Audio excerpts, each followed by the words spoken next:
Hello everyone, I'm Kathy. Today I'll discuss Rigid Flex PCB segmented rigid zone design, how to accommodate multi-component modular installations. 1. Rigid zone partitioning, tailored to component requirements.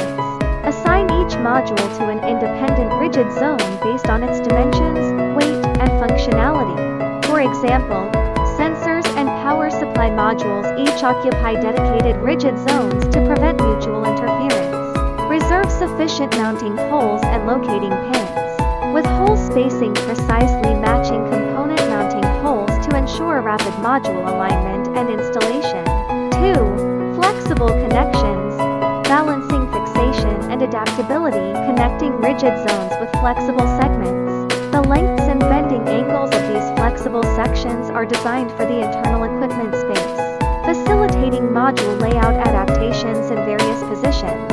Flexible segments avoid component mounting surfaces and stress points to prevent connection failure due to pulling during installation while ensuring stable signal transmission. 3.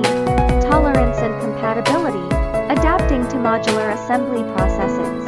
Controlling dimensional tolerances in rigid zones. Reserving micro-adjustment space for component installation to accommodate minor dimensional variations between batches. Standardized mounting interfaces across rigid zones, for example, using universal snap fit or screw specifications to facilitate future module replacements and upgrades. 4. Auxiliary design, ensuring installation stability. For heavier components, for example, chip modules, add reinforcing ribs to corresponding rigid zones to prevent post-installation deformation. Pre-plan wiring and heat dissipation channels to avoid conflicts between cables and cooling structures across modules, aligning with the overall assembly process.